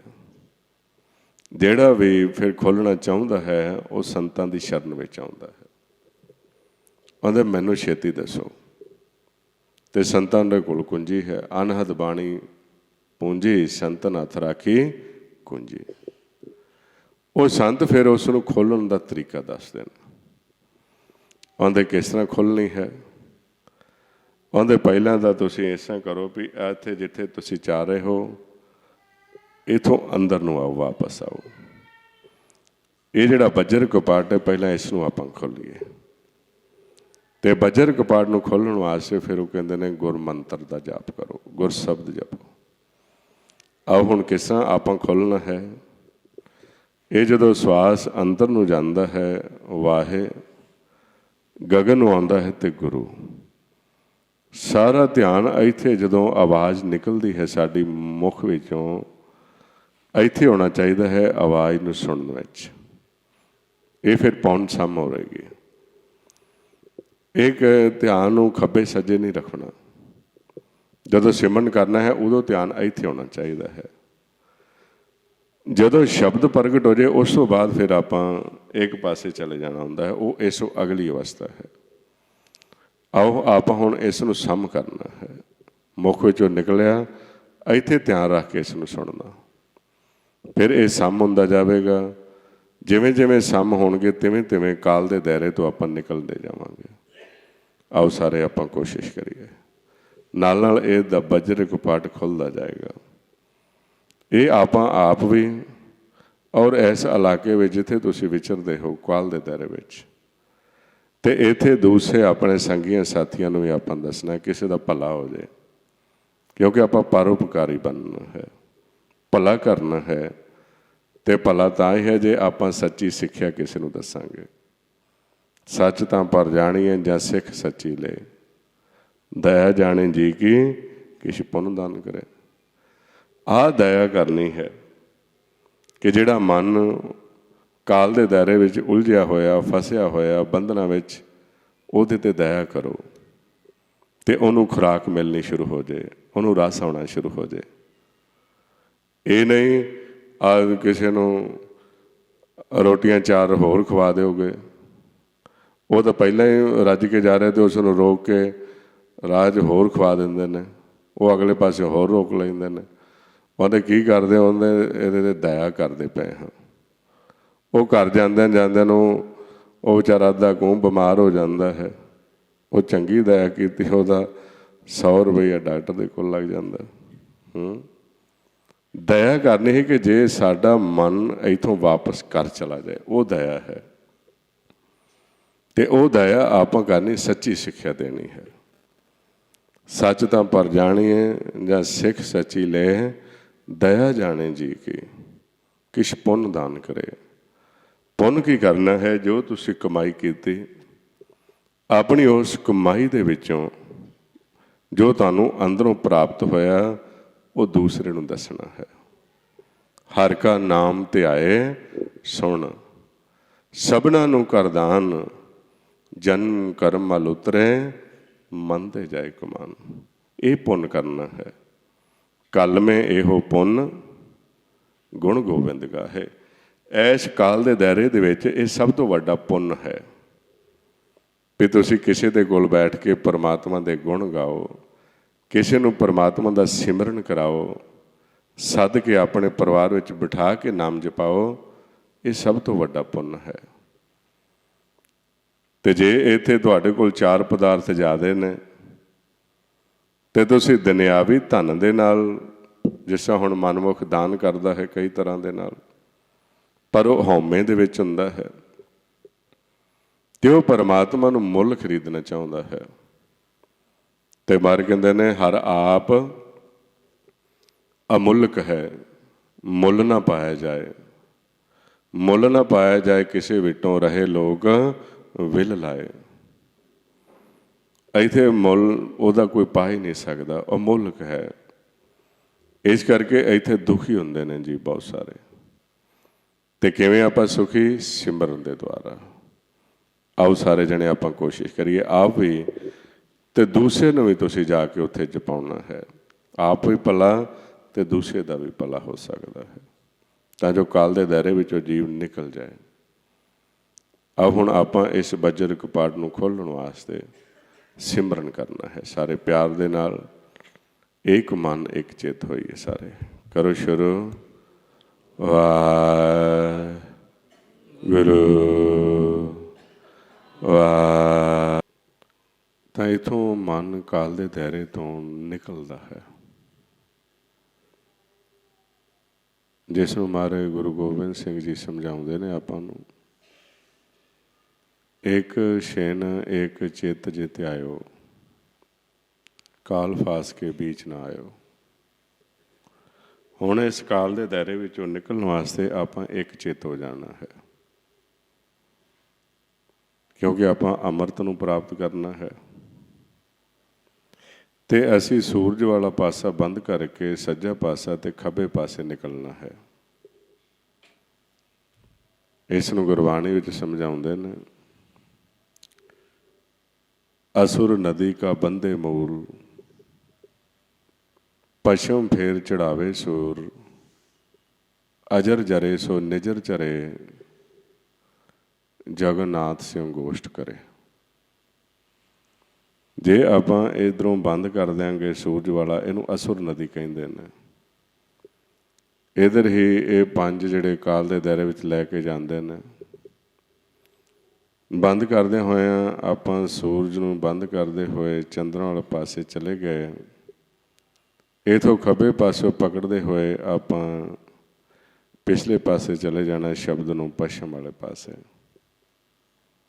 इस नूं मारे कहंदे ने गुरबाणी विच सूर सर सोख लै, सोम रस पोख लै। ये आपां इलाका इथों निकलण वास्ते ਇਹ ਵਿਧੀ ਹੈ। ਕਾਲ ਰਾਤ ਨੂੰ ਆਪਾਂ ਨੂੰ ਇਸ ਕਾਲ ਦੇ ਦੇਸ਼ ਵਿੱਚ ਜਿੱਥੇ ਆਪਾਂ ਵਿਚਰਦੇ ਹਾਂ, ਤੇ ਇਹ ਮਾਲਕ ਦੇ ਹੁਕਮ ਦੇ ਨਾਲ ਕਾਲ ਆਪਾਂ ਨੂੰ ਰਾਤ ਨੂੰ ਇਸ ਇਲਾਕੇ ਵਿੱਚੋਂ ਬਾਹਰ ਕੱਢ ਦਿੰਦਾ ਹੈ। ਤੇ ਇਹੀ ਜੁਗਤੀ ਵਰਤਦਾ ਹੈ। ਕੀ ਕਰਦਾ ਹੈ ਕਾਲ? ਕਿਉਂਕਿ ਕਾਲ ਮਾਲਕ ਦੇ ਦਰ ਤੇ ਖੜਾ ਹੁੰਦਾ ਹੈ। ਬਾਦਸ਼ਾਹ ਕਹਿੰਦੇ ਨੇ ਕਾਲ ਕਰ ਜੋੜ ਹੁਕਮ ਹੋਵੇ ਸੋ ਉਸ ਨੂੰ ਮੰਨੇ। ਤੇ ਮਾਲਕ ਹੁਕਮ ਕਰਦੇ ਨੇ ਭਵਸਾਗਰ ਬੰਨ੍ਹਿਓ, ਸਿੱਖ ਤਰੇ ਸੋ ਪ੍ਰਸੰਨੇ। ਵੀ ਇਹ ਖੇਲ ਕੁਝ ਸਮੇਂ ਲਈ ਬੰਦ ਕਰ ਦਿਓ, ਇਹਨੂੰ ਮੇਰੇ ਕੋਲ ਆਉਂਦਾ। ਕਿਉਂਕਿ ਸਾਰਾ ਦਿਨ ਆਪਾਂ ਇੱਥੇ ਖੇਲਦੇ ਰਹਿੰਦੇ ਹਾਂ, ਮਨ ਘਰ ਨਹੀਂ ਜਾਂਦਾ, ਫਿਰ ਉਹ ਬੁਲਾਉਂਦੇ ਨੇ ਵਾਪਸ। ਤੇ ਕਾਲ ਨੂੰ ਜਦੋਂ ਹੁਕਮ ਹੋ ਜਾਂਦਾ ਹੈ ਤੇ ਕਾਲ ਇਹ ਖੇਲ ਨੂੰ ਬੰਦ ਕਰਨ ਵਾਸਤੇ ਕੀ ਕਰਦਾ ਹੈ? ਫਿਰ ਸਾਨੂੰ ਨੀਂਦ ਆ ਜਾਂਦੀ ਹੈ। ਉਹ ਬਾਣੀ 'ਚ ਦੱਸਿਆ ਹੋਇਆ, ਜਿੱਥੇ ਮਨ ਖੇਡ ਰਿਹਾ ਹੈ, ਇਹ ਕਾਲ ਦੀ ਸਰਕਾਰ ਹੈ। 3 ਗੁਣ ਇਹਨਾਂ ਨੂੰ ਆਪਣੇ ਵਿੱਚ ਸਮਾ ਲੈਂਦਾ ਹੈ। ਉਹ ਰਾਜਸ ਤਾਮਸ ਸਤ ਇਹ ਕਾਲ ਸਮਾਵੈ, ਸਸੀਅਰ ਕੇ ਕਰ ਸੂਰ ਸਮਾਵੈ, ਜੋਗ ਜੁਗਤ ਕੀ ਕੀਮਤ ਪਾਵੈ। ਕਾਲ ਆਪਣੇ 3 ਗੁਣਾਂ ਨੂੰ ਸਮਾ ਕੇ ਤੇ ਸੂਰਜ ਨੂੰ ਚੰਦਰਮਾ ਦੇ ਘਰ ਵਿੱਚ ਲੈ ਜਾਂਦਾ ਤੇ ਮਨ ਇਸ ਕਾਲ ਦਾਇਰੇ ਤੋਂ ਬਾਹਰ ਹੋ ਜਾਂਦਾ। ਹੁਣ ਜਿਉਂ ਹੀ ਮਨ ਕਾਲ ਦੇ ਦਾਇਰੇ ਤੋਂ ਨਿਕਲਿਆ ਤੇ ਸਿੱਧਾ ਇਸ ਇਲਾਕੇ ਜਾਂਦਾ ਹੈ ਜਿੱਥੇ ਸ਼ਬਦ ਚੱਲਦਾ ਪਿਆ ਹੈ। ਇਹ ਘਰ ਹੈ, ਇਹ ਹੁਣ ਆਪਾਂ ਆਪ ਸਾਰਿਆਂ ਨੇ ਅਭਿਆਸ ਕਰਨਾ ਹੈ ਆਪਣੇ ਵਾਸਤੇ ਵੀ ਅਸਾਂ ਅਭਿਆਸ ਕਰਦਿਆਂ ਅਸੀਂ ਹੌਲੀ ਹੌਲੀ ਇਹ ਜਿਵੇਂ ਜਿਵੇਂ ਛੱਡਦੇ ਜਾਵਾਂਗੇ ਕਾਲ ਦਾਇਰੇ ਤੋਂ ਮੁਕਤ ਹੋ ਗਏ। ਅਤੇ ਜਿਉਂ ਹੀ ਮਨ ਕਾਲ ਦੇ ਦਾਇਰੇ ਤੋਂ ਉੱਪਰ ਉੱਠੇਗਾ ਸ਼ਬਦ ਸੁਣਾਈ ਦੇਣ ਲੱਗ ਜਾਏਗਾ। ਜਿੱਥੋਂ ਉਹ ਸ਼ਬਦ ਸੁਣਾਈ ਦੇਣ ਲੱਗ ਪਏ ਉੱਥੋਂ ਸਾਡਾ ਘਰ ਸ਼ੁਰੂ ਹੋ ਜਾਂਦਾ ਹੈ, ਸਾਡਾ ਦੇਸ਼ ਜਿਹੜਾ ਆਪਾਂ ਲੱਭ ਰਹੇ ਸੀ ਵੀ ਕਿਵੇਂ ਜਾਈਏ ਹੁਣ ਵਾਪਸ, ਕਿਸਾਂ ਜਾ ਸਕਦੇ ਹਾਂ। ਅਤੇ ਜਦੋਂ ਹੀ ਇਹ ਛੱਡਿਆ ਅਤੇ ਸ਼ਬਦ ਨਾਲ ਪਿਆਰ ਪਿਆ, ਸ਼ਬਦ ਸਮਾਏ ਤੇ ਘਰ, ਅਤੇ ਘਰ ਵਿੱਚ ਫਿਰ ਅੰਮ੍ਰਿਤ ਮਿਲਣਾ ਸ਼ੁਰੂ ਹੋ ਜਾਂਦਾ ਹੈ। ਉਹ ਫਿਰ ਮਹਾਰਾਜ ਸੱਚੇ ਪਾਤਸ਼ਾਹ ਕਹਿੰਦੇ ਨੇ ਅੰਮ੍ਰਿਤ ਰਸ ਸਤਿਗੁਰੂ ਚੋਂ ਆਇਆ, ਦਸਵੇਂ ਦੁਆਰੇ ਪ੍ਰਗਟ ਹੋਇਆ ਆ। ਉੱਥੇ ਅਨਹਦ ਸ਼ਬਦ ਵੱਜੇ ਧੁਨ ਬਾਣੀ ਸਹਿਜੇ ਸਹਿਜ ਸਮਾਈ ਹੈ। ਜਿਉਂ ਹੀ ਅਸੀਂ ਆਪਣੇ ਘਰ ਚਲੇ ਗਏ ਅੰਮ੍ਰਿਤ ਮਿਲਿਆ ਅਤੇ ਉੱਥੇ ਸੁੱਖ ਹੈ। ਉਸ ਨੂੰ ਮਹਾਰਾਜ ਕਹਿੰਦੇ ਨੇ ਉੱਥੇ ਅੰਮ੍ਰਿਤ ਵੰਡੀਐ ਸੁਖੀਆ ਹਰ ਕਰਨੇ। ਘਰ ਦੇ ਵਿੱਚ ਸੁੱਖ ਹੈ, ਆਨੰਦ ਹੈ। ਐਸ਼ ਕਾਲ ਦੇ ਦਾਇਰੇ ਵਿੱਚ ਉਹੋ ਹੀ ਮਨ ਸੀ ਜਿਹੜਾ ਦੁਖੀ ਸੀ, ਪਰੇਸ਼ਾਨ ਸੀ, ਕਰ ਗਿਆ ਸੁਖੀ, ਆਨੰਦ ਵਿੱਚ ਚਲਾ ਗਿਆ। ਦੁੱਖ ਪਰ ਹਰ ਸੁੱਖ ਕਰ ਲੈ ਜਾਏ। ਮਨ ਆਪਣੇ ਘਰ ਚਲਾ ਗਿਆ। ਅਤੇ ਕਦੋਂ ਗਿਆ? ਮਕਸਦ ਇਹ ਹੈ। ਮਹਾਰਾਜ ਕਹਿੰਦੇ ਨੇ ਜਦੋਂ ਹੀ ਇੱਧਰੋਂ ਧਿਆਨ ਟੁੱਟਾ, ਪੌਣ ਸਮ ਹੋਈ, ਅੰਦਰ ਚਲੇ ਗਏ, ਆਹ ਜਿਹੜਾ ਸ਼ਬਦ ਅੰਦਰ ਚੱਲ ਰਿਹਾ ਸੀ, ਸੁਖਮਨ ਵਿੱਚ ਨਾਮ ਚੱਲ ਰਿਹਾ ਸੀ, ਉੱਥੇ ਧਿਆਨ ਲੱਗ ਗਿਆ ਸਾਡਾ ਜਾ ਕੇ। ਨਾਮ ਨਿਧਾਨ ਧਿਆਨ ਅੰਤਰਗਤ, ਤੇਜ ਪੁੰਜ ਤਹਿ ਲੋਕ ਪ੍ਰਗਾਸਾ, ਦੇਖਤ ਦਰਸ਼ ਭਟਕ ਭਰਮ ਭਜਤ ਦੁਖ ਪਰ ਹਰ, ਸੁਖ ਸਹਿਜ ਵਿਗਾਸਾ। ਮਨ ਸੁੱਖ ਦੇ ਘਰ ਵਿੱਚ ਚਲਾ ਗਿਆ ਅਤੇ ਖੁਰਾਕ ਮਿਲੀ, ਸੁੱਖ ਮਿਲਿਆ। ਹੁਣ ਜਦੋਂ ਖੁਰਾਕ ਮਿਲਦੀ ਹੈ ਮਨ ਨੂੰ ਸੁੱਖ ਮਿਲਦਾ, ਆਨੰਦ ਆਉਂਦਾ ਹੈ। ਅਤੇ ਮਹਾਰਾਜ ਫਿਰ ਸੱਚੇ ਪਾਤਸ਼ਾਹ ਗੁਰਬਾਣੀ ਵਿੱਚ ਦੱਸਦੇ ਨੇ ਕਿ ਜਿਨ੍ਹਾਂ ਨੂੰ ਇਸ ਅਵਸਥਾ ਵਿੱਚ ਜਾ ਕੇ ਇਹ ਅੰਮ੍ਰਿਤ ਮਿਲ ਗਿਆ, ਉਹ ਸੁੱਖ ਅਤੇ ਆਨੰਦ ਅਵਸਥਾ ਵਿੱਚ ਚਲੇ ਗਏ। ਉਹਨਾਂ ਦਾ ਮਨ ਜਿਹੜਾ ਸੀ ਉਹ ਕਾਲ ਦਾਇਰੇ ਤੋਂ ਮੁਕਤ ਹੋ ਗਿਆ। ਅਤੇ ਆਪਾਂ ਇਹ ਹੁਣ ਕੋਸ਼ਿਸ਼ ਕਰਨੀ ਹੈ, ਉੱਥੇ ਜਾ ਕੇ ਫਿਰ ਅਸੀਂ ਆਪਣੇ ਘਰ ਦੇ ਵਿੱਚ ਆਉਣਾ ਜਾਣਾ ਬਣਾ ਲੈਣਾ ਹੈ। ਉਹ ਫਿਰ ਆਪਾਂ ਅੱਗੇ ਸਿੱਖਾਂਗੇ ਕਿ ਜਦੋਂ ਅਸੀਂ ਘਰ ਚਲ ਗਏ ਉੱਥੋਂ ਸਵੇਰੇ ਜਦੋਂ ਕਾਲ ਦੇ ਦਾਇਰੇ 'ਚ ਆਉਣਾ ਫਿਰ ਕਿਵੇਂ ਵਿਚਰਨਾ ਹੁੰਦਾ ਹੈ, ਵੀ ਫਿਰ ਨਾ ਕਦੇ ਉਲਝਣ ਪੈ ਜਾਏ, ਫਿਰ ਨਾ ਕਾਲ ਸਾਨੂੰ ਪਕੜ ਲਏ। ਉਸ ਵਾਸਤੇ ਫਿਰ ਆਪਾਂ ਧਿਆਨ ਰੱਖਣਾ ਹੈ। ਇਸ ਅਵਸਥਾ ਦੇ ਵਿੱਚ ਫਿਰ ਜਿਹੜਾ ਗੁਰਮੁਖ ਨੇ ਉਹਨਾਂ ਦਾ ਫਿਰ ਆਪਣੇ ਘਰ ਵਿੱਚ ਆਉਣਾ ਜਾਣਾ ਬਣ ਜਾਂਦਾ ਹੈ। ਅਤੇ ਕਿੰਨਾਂ ਦਾ ਬਣਦਾ ਹੈ? ਜਿਹੜੇ ਗੁਰੂ ਦੇ ਰਾਹੀਂ ਸ਼ਬਦ ਗੁਰੂ ਦੀ ਸ਼ਰਨ ਵਿੱਚ ਚਲੇ ਜਾਂਦੇ ਨੇ, ਉਹਨਾਂ ਦਾ ਘਰ ਵਿੱਚ ਆਉਣਾ ਜਾਣਾ ਬਣਦਾ ਹੈ। ਅਤੇ ਮਹਾਰਾਜ ਕਹਿੰਦੇ ਬਾਣੀ ਗੁਰੂ, ਗੁਰੂ ਹੈ ਬਾਣੀ, ਵਿੱਚ ਬਾਣੀ ਅੰਮ੍ਰਿਤ ਸਾਰੇ। ਇਹ ਜਿਹੜੀ ਸ਼ਬਦ ਚੱਲ ਰਿਹਾ ਹੈ, ਜੋ ਮਾਲਕ ਦੇ ਮੁਖ ਦੀ ਆਵਾਜ਼ ਹੈ, ਅਨਹਦ ਸ਼ਬਦ, ਇਸ ਨੂੰ ਸ਼ਬਦ ਨੂੰ ਗੁਰੂ ਕਹਿ ਦਿੱਤਾ ਹੈ। ਅਤੇ ਜਦੋਂ ਮਨ ਇਸ ਸ਼ਬਦ ਗੁਰੂ ਦੀ ਸ਼ਰਨ ਵਿੱਚ ਚਲਾ ਗਿਆ, ਇਸ ਸ਼ਬਦ ਵਿੱਚ ਸਮਾਉਣ ਦੇ ਅੰਮ੍ਰਿਤ ਮਿਲਦਾ ਇਸ ਨੂੰ, ਇਹਦੇ ਵਿੱਚ ਅੰਮ੍ਰਿਤ ਹੈ। ਅਤੇ ਇੱਥੋਂ ਤੱਕ ਪਹੁੰਚਿਆ ਤਾਂ ਕਿਉਂਕਿ ਕਾਲ ਦੇ ਦਾਇਰੇ ਵਿੱਚ ਸੀ, ਅਤੇ ਕਾਲ ਦੇ ਦਾਇਰੇ ਦੇ ਵਿੱਚ ਹੈ ਗੁਰਬਾਣੀ, ਸ੍ਰੀ ਗੁਰੂ ਗ੍ਰੰਥ ਸਾਹਿਬ ਦੀ ਗੁਰਬਾਣੀ, ਜੋ ਆਪਾਂ ਨੂੰ ਉਪਦੇਸ਼ ਬਖਸ਼ਿਸ਼ ਕਰ ਰਹੀ ਹੈ। ਮਹਾਰਾਜ ਕਹਿੰਦੇ ਨੇ ਗੁਰਬਾਣੀ ਇਸ ਜੱਗ ਮੈਂ ਚਾਨਣ, ਕਰਮ ਵਸੇ ਮਨ ਆਏ। ਗੁਰਬਾਣੀ ਦਾ ਜੋ ਸੰਸਾਰ ਦੇ ਵਿੱਚ ਪ੍ਰਵਾਹ ਚੱਲ ਰਿਹਾ ਹੈ, ਜਿਹੜਾ ਜਿਹੜਾ ਜੀਵ ਗੁਰਬਾਣੀ ਦੇ ਬਚਨ ਅਨੁਸਾਰ ਚੱਲੇਗਾ, ਗੁਰੂ ਦੀ ਮੱਤ ਅਨੁਸਾਰ ਚੱਲੇਗਾ, ਅਤੇ ਉਹ ਆਪਣੇ ਘਰ ਦੇ ਵਿੱਚ ਪ੍ਰਵੇਸ਼ ਹੋ ਸਕਦਾ ਹੈ। ਇਸ ਕਰਕੇ ਮਹਾਰਾਜ ਸੱਚੇ ਪਾਤਸ਼ਾਹ ਕਹਿੰਦੇ ਨੇ ਬਾਣੀ ਗੁਰੂ, ਗੁਰੂ ਹੈ ਬਾਣੀ, ਵਿੱਚ ਬਾਣੀ ਅੰਮ੍ਰਿਤ ਸਾਰੇ, ਗੁਰ ਬਾਣੀ ਕਹੈ ਸੇਵਕ ਜਨ ਮੰਨੇ। ਅਸੀਂ ਸੇਵਕ ਬਣ ਕੇ ਗੁਰਬਾਣੀ ਦੇ ਹੁਕਮ ਨੂੰ ਮੰਨਣਾ ਹੈ। ਪ੍ਰਤੱਖ ਗੁਰੂ ਨਿਸਤਾਰੇ, ਅਤੇ ਪ੍ਰਤੱਖ ਫਿਰ ਅਸੀਂ ਉਸ ਆਪਣੇ ਘਰ ਵਿੱਚ ਉਸ ਸ਼ਬਦ ਗੁਰੂ ਦੀ ਸ਼ਰਨ ਵਿੱਚ ਚਲੇ ਜਾਵਾਂਗੇ। ਇਸ ਕਰਕੇ ਕੋਸ਼ਿਸ਼ ਕਰਨੀ ਹੈ ਸਾਰਿਆਂ ਨੇ ਵੀ ਕਾਲ ਦੇ ਦਾਇਰੇ ਦੇ ਵਿੱਚ ਜੇ ਸੁਖੀ ਹੋਣਾ ਚਾਹੁੰਦੇ ਹਾਂ, ਅਤੇ ਅਸੀਂ ਗੁਰਬਾਣੀ ਦੇ ਉਪਦੇਸ਼ ਦੇ ਅਨੁਸਾਰ ਆਪਣੇ ਜੀਵਨ ਨੂੰ ਢਾਲਣਾ ਹੈ।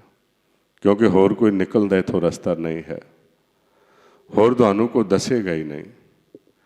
ਜੇ ਕੋ ਤੁਹਾਨੂੰ ਸੰਤ ਸਾਧੂ ਭਗਤ ਗੁਰਮੁਖ ਜਿਹਨੂੰ ਆਮ ਜੀ ਸਮਝਦੇ ਨੇ ਮਿਲਦਾ ਹੈ, ਉਹਦੇ ਨਾਲ ਤੁਹਾਡੇ ਨਾਲ ਕੋਈ 4-5 ਗੱਲਾਂ ਕਰਦਾ ਹੈ, ਤੁਸੀਂ ਉਹਦੀ ਗੱਲ ਸੁਣਦੇ ਹੋ ਅਤੇ ਉਹਦੀ ਗੱਲ ਨੂੰ ਗੁਰਬਾਣੀ ਦੀ ਗੁਰਮਤਿ ਦੀ ਕਸਵੱਟੀ 'ਤੇ ਪਰਖ ਕਰੋ ਵੀ ਜੋ ਮੈਂ ਬਚਨ ਕਰ ਰਿਹਾ ਹਾਂ, ਮੈਂ ਸੰਗ ਕਰ ਰਿਹਾ ਹਾਂ ਇਹਨਾਂ ਦਾ, ਸੰਤਾਂ ਦਾ, ਮਹਾਂਪੁਰਸ਼ਾਂ ਦਾ, ਇਹਨਾਂ ਦਾ, ਵੀ ਇਹ ਗੁਰਮਤਿ ਦੀ ਕਸਵੱਟੀ ਦੇ ਉੱਪਰ ਨੇ, ਗੁਰਬਾਣੀ ਅਨੁਸਾਰ ਚੱਲਦੇ ਨੇ, ਅਤੇ ਫਿਰ ਉਸ ਮਾਰਗ 'ਤੇ ਚੱਲਣਾ ਹੈ।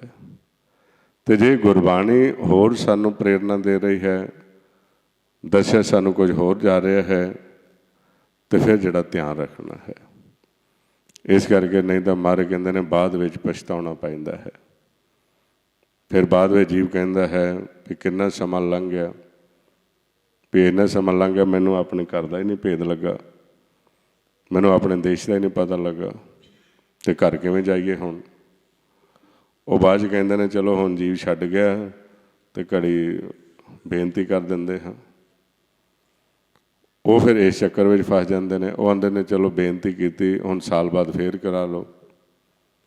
ਉਹ ਸਾਲ ਬਾਅਦ 6 ਮਹੀਨੇ ਬਾਅਦ ਫੇਰ ਕਰਾਉਂਦੇ ਨੇ, ਫੇਰ ਕਰਾਉਂਦੇ ਨੇ।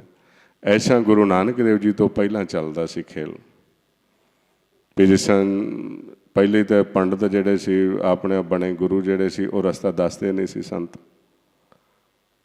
ਅਤੇ ਜਦੋਂ ਜੀਵ ਦੇਹ ਛੱਡ ਜਾਂਦਾ ਸੀ ਫਿਰ ਇਕੱਠੇ ਹੋ ਕੇ ਆਉਂਦੇ ਸੀ ਵੀ ਹੁਣ ਇਹ ਚੱਲਿਆ ਹੈ ਅਤੇ ਤੁਸੀਂ ਇਹਦਾ ਭੋਜਨ ਛਕਾਓ ਲੋਕਾਂ ਨੂੰ, ਇਹ ਅੱਗੇ ਮੁਕਤ ਹੋ ਜਾਏਗਾ। ਅਤੇ ਉੱਥੇ ਬਹੁਤ ਸਾਰੇ ਜੀਵ ਜਿਹੜੇ ਆਉਂਦੇ ਉਹਨਾਂ ਨੂੰ ਭੋਜਨ ਛਕਾਉਂਦੇ ਕਈ ਤਰ੍ਹਾਂ। ਫਿਰ 6 ਮਹੀਨਿਆਂ ਬਾਅਦ ਫਿਰ ਉਹ ਕਹਿੰਦੇ ਹੁਣ ਆਉਂਦੇ ਵੀ ਜਿੱਥੇ ਉਹਨੇ ਜਾਣਾ ਉਹਨੂੰ ਸਾਲ ਲੱਗਣਾ ਜਾਂਦੇ ਨੂੰ ਉੱਥੇ, ਅਤੇ ਪੌਣੇ ਕੁ ਸਾਲ ਦੇ ਕਹਿੰਦੇ ਫਿਰ ਸਾਰਿਆਂ ਨੂੰ ਇਕੱਠੇ ਕਰੋ ਅਤੇ ਫਿਰ ਇਹਦਾ ਭੋਗ ਪਾਓ, ਫਿਰ ਇਹਨੂੰ ਭੋਜਨ ਛਕਾਓ। ਉਹ ਫਿਰ ਵਿਚਾਰੇ ਕਰਦੇ, ਉਹ ਐਸਾ ਬਹਾਨਾ ਬਣਾ ਕੇ ਅਤੇ ਆਪਣਾ ਖਾਣ ਪੀਣ ਦਾ ਪ੍ਰਬੰਧ ਜਿਹੜਾ ਚਲਾਉਂਦੇ ਰਹਿੰਦੇ। ਅਤੇ ਐਸਾ ਚੱਲਿਆ ਹੋਇਆ ਹੈ ਜੀਵ ਦਾ ਉਪਜੀਵਕਾ ਦਾ ਸਾਧਨ। ਹੁਣ ਉਹ ਜਿੱਥੇ ਹੈਗਾ ਉੱਥੇ ਤਾਂ ਉਹਨੂੰ ਕੁਝ ਪਹੁੰਚਦਾ ਨਹੀਂ, ਨਾ ਜਲ ਲੇਫ ਤਲਾਈਆਂ, ਨਾ ਭੋਜਨ ਪ੍ਰਕਾਰ ਹੋਵਾ। ਉੱਥੇ ਤਾਂ ਨਾਮ ਦੇ ਵਿੱਚ ਸਮਾ ਕੇ ਅਤੇ ਜੀਂਦੇ ਜੀ ਘਰ ਵਿੱਚ ਆਉਣਾ ਜਾਣਾ ਬਣਾਉਣਾ ਹੈ। ਇਸ ਕਰਕੇ ਜਿਹੜਾ ਪੂਰਾ ਗੁਰੂ ਹੈ ਉਹ ਸਾਨੂੰ ਸਿੱਧਾ ਸੱਚ ਨਾਲ ਜੋੜਦਾ ਹੈ। ਅਤੇ ਗੁਰੂ ਨਾਨਕ ਦੇਵ ਜੀ ਨੇ ਭਰਮ ਕੱਢਿਆ, ਭਰਮ ਕੱਢ ਕੇ ਸਾਨੂੰ ਸਿੱਧਾ ਸੱਚ ਨਾਲ ਜੋੜ ਦਿੱਤਾ। ਅਤੇ ਮਾਰੇ ਗੁਰਬਾਣੀ 'ਚ ਕਹਿੰਦੇ ਨੇ ਪੂਰੇ ਗੁਰ 'ਤੇ ਮਹਿਲ ਪਾਇਆ, ਪਤ ਪ੍ਰਗਟ ਲੋਈ, ਨਾਨਕ ਅਨਹਦ ਤੋਂ ਨਹੀਂ ਸਦ ਵੱਜਦੇ ਮਿਲਿਆ ਹਰ ਸੋਈ। ਆਉਂਦੇ ਲਓ ਸਿੱਧਾ ਮਿਲੋ, ਆਉਣਾ ਜਾਣਾ ਬਣਾਓ ਆਪਣੇ ਘਰ ਵਿੱਚ, ਸ਼ਬਦ ਦੀ ਪਛਾਣ ਕਰ ਲਓ। ਅਤੇ ਸ਼ਬਦ ਦੀ ਪਛਾਣ ਹੋ ਗਈ ਤੁਹਾਨੂੰ, ਗੁਰਮੁਖ ਜੀਵੇ ਮਰੇ ਪ੍ਰਵਾਨ ਆਰਜਾ ਨ ਸੀਜੇ ਸ਼ਬਦ ਪਛਾਣ। ਹੁਣ ਤੁਸੀਂ ਸਿੱਧਾ ਘਰ ਜਾਓਗੇ ਆਪਣੇ, ਰਾਜ ਤੁਹਾਨੂੰ ਕੋਈ ਰੋਕ ਹੀ ਨਹੀਂ ਸਕਦਾ। ਉਹਦੇ ਗੁਰਮੁਖਾਂ ਨੂੰ ਪੰਥ ਪ੍ਰਗਟਾ, ਦਰ ਠਾਕ ਨਾ ਕੋਈ ਪਾਏ। ਹਰ ਨਾਮ ਸਲਾਹੈ ਨਾਮ ਮਨ, ਨਾਮ ਰਹਿਣ ਲਵ ਲਾਏ। ਅਨਹਦ ਧੁਨੀ ਸਦ ਵੱਜਦੇ, ਉਨ ਮੁਨ ਹਰ ਲਿਵ ਲਾਏ।